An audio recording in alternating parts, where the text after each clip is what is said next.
Halo guys, jumpa lagi sama Mak Paica. Di konten kita hari ini temanya spiritualis atau dukun.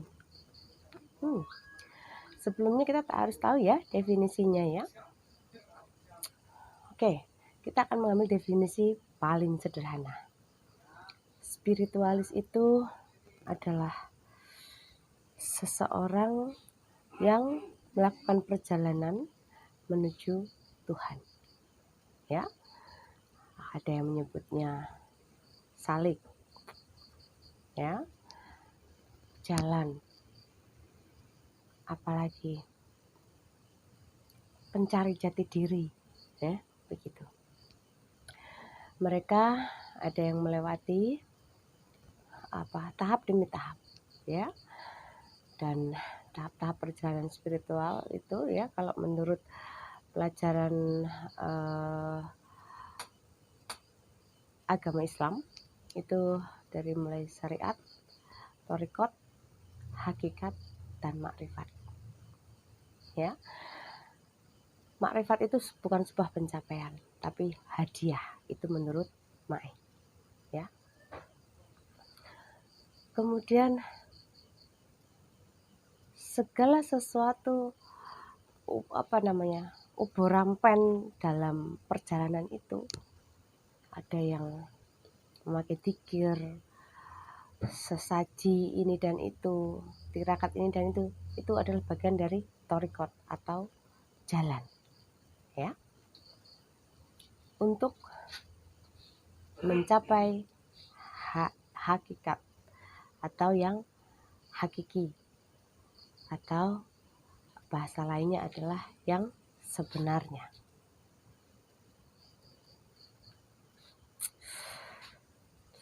Orang-orang yang berjalan dari murni spiritual biasanya dia kurang minat dengan supranatural.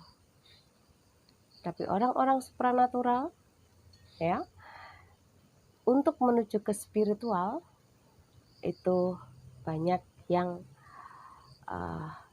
tidak mudah untuk menjalaninya. Karena untuk menuju spiritualitas, supranatural akan ditinggalkan.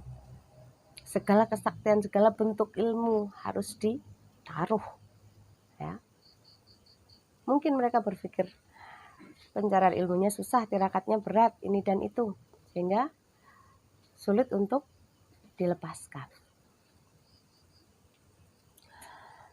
Lalu apa hubungannya dengan dukun, Mak? Nah, ini dia. Banyak sekali orang yang jengah ketika orang-orang spiritual, terutama yang merasa spiritual. Orang-orang yang merasa spiritual biasanya tidak mau disebut dukun. Sebenarnya kenapa sih? Apa sih dukun? Ya, dukun sudah mempunyai stigma yang negatif di masyarakat kita. Ya, mungkin karena ya itu kan hanya bahasa ya, hanya tata bahasa saja. Kalau menurut Mae, ya tidak begitu. Kalau merunut artinya, dukun itu bisa berasal dari kata tu dan kun. Tu itu mengada-ada, kun jadi. Jadi mengada-ada supaya jadi. Di sini tinggal engkau berpikir yang ke arah mana. Jika engkau berpikir bahwa mengada-ada supaya jadi itu adalah ilmu daya cipta, sungguh ilmu daya cipta itu adalah ilmu yang sangat tinggi. Ya, menggunakan daya cipta itu butuh latihan, butuh fokus yang bagus. Bahkan ada yang butuh melakukan tirakat agar bisa daya ciptanya ini menjadi lebih terasah.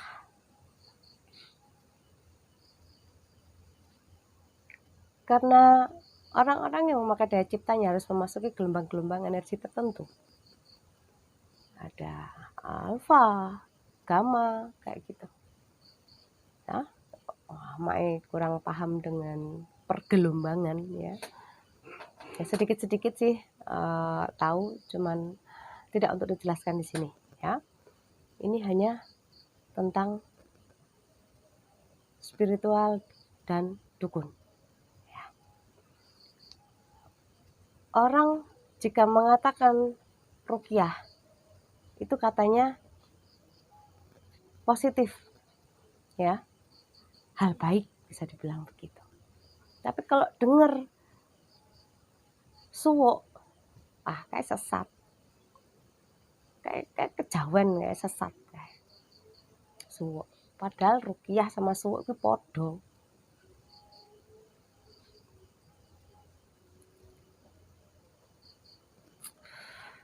Engkau harus membuka wawasanmu untuk masuk ke ranah ini. Kenapa harus takut dikatakan dukun? Ada apa yang salah dengan dukun? Para spiritual banyak yang menggunakan sesaji, pewangian, bunga, dupa, kemenyan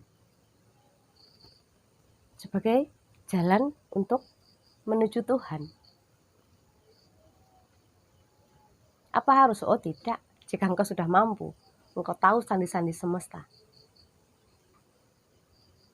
Tuhan itu maha matematika.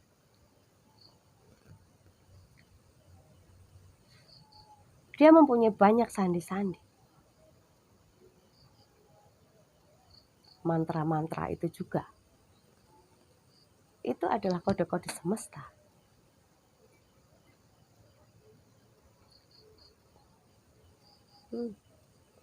Ini bukan teh, tapi daun kelor. Rebusan daun kelor untuk menjaga kesehatan tubuh. Ya. Oke, tadi kita bicara tentang spiritual dan dukun. Jika engkau masih marah, engkau masih jengkel disebut dukun, engkau belum spiritual.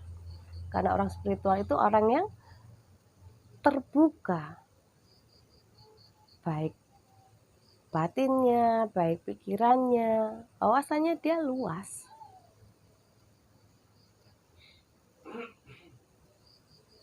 Gerbang ilmu pengetahuannya sudah terbuka. Mata ketiganya juga sudah terbuka. Mata batinnya juga sudah terbuka. Lingkupnya sudah tidak sempit. Dia sudah tidak terdoktrin dan terdogma. Dia keluar dari semua itu. Makanya kenapa orang yang spiritual itu, orangnya netral. Dia menyadari bahwa agama adalah skenario dari semesta. Semesta tidak akan menanyakan agamamu apa.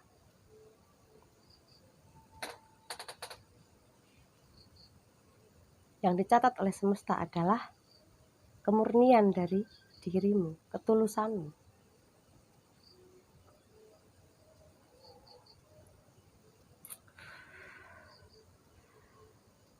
Jadi jika dukun masih menjadi berkonotasi negatif bagimu yang sedang oke lah kamu mengaku seorang spiritual dan kamu masih merasa jengah dengan kata-kata dukun, engkau belum spiritual menurutku ya. Dan lalu apa yang salah dengan dukun? Mae kok luwih seneng diarani dukun nih timbang liyane, timbang nyanyi, timbang opo. Dukun itu ya bermacam-macam, ada dukun bayi gitu, ada dukun apa manten, dukun pijat ya, dukun apa aja. Lalu jeleknya di mana gitu loh. Kalau yang kau pikirkan dia menyembah setan, lah ngerti tekon ndi lek kowe nyembah setan ngono.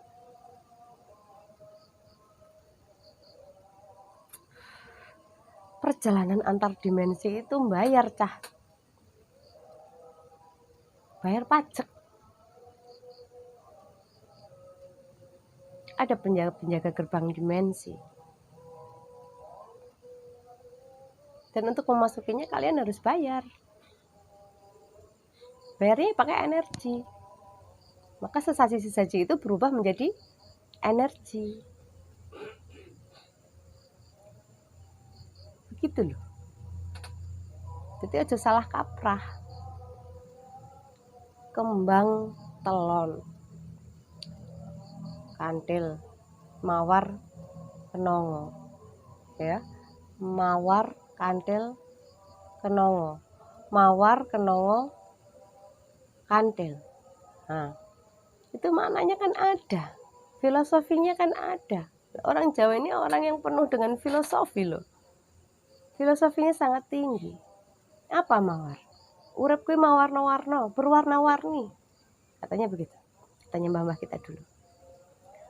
Kenongo, kenongo no kenong ini. Bisa boleh begitu, boleh begini. Terus kantil. Nanging hananging ati tansah kumantil. Marang pengirane. Itu falsafahnya tinggi, bukan main-main. Tak kira dolanan. Nyembah setan ngono kok. Jadi jelas ya, bahwa spiritual itu adalah perjalanan menuju Tuhan. Ya. Kalau supranatural memang masih dalam ranah keilmuan, termasuk kesaktian. Jika sudah masuk ke ranah spiritual, segala kesaktian memang harus ditanggalkan. Apa seorang spiritualis itu tidak sakti? Justru dia jauh lebih sakti, karena dia tidak membutuhkan lagi saji, tidak membutuhkan lagi wewangian, tidak membutuhkan lagi mantra-mantra. Karena semuanya sudah terwujud pada diri. Seperti itu.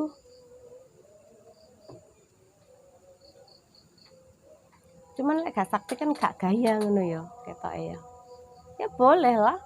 Ada beberapa orang yang menggunakan kelebihan supranatural sebagai alat untuk apa itu namanya? Ontran-ontran gitu apa? Untuk daya tarik gitu ya, entertain gitu ya.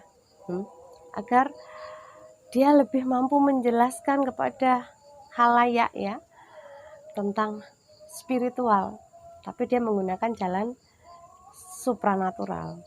Nah, ini boleh-boleh saja kalau menurutku. Ya. Jadi kesimpulannya orang spiritual itu jangan-jangan dia jauh lebih ampuh, dia jauh lebih sakti. Tapi ya kuwi, orang duwe apa-apa, orang apa-apa. Artinya dia tidak merasa punya kemampuan apapun. Dia hanya berpikir bahwa apapun yang bisa dia lakukan itu adalah pemberian semesta. Bukan dirinya.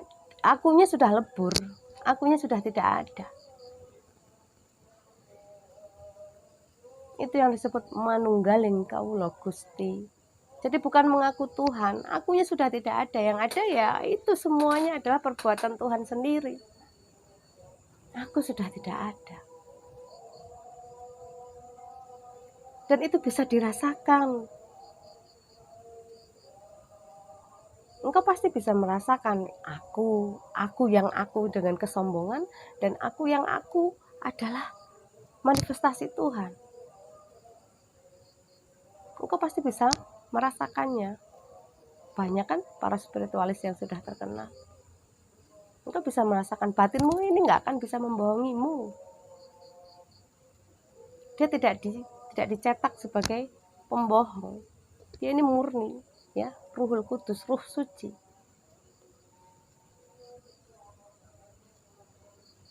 Begitu.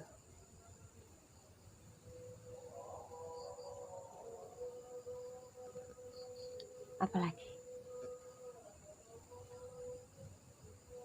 Itu dulu ya. Oke. Sudah cukup? Terima kasih sudah menonton. Jangan lupa like, share, comment, and subscribe. Terima kasih sudah menonton Sinau bareng Mak Paicah ya. Kita akan ketemu lagi di konten berikutnya. Oke.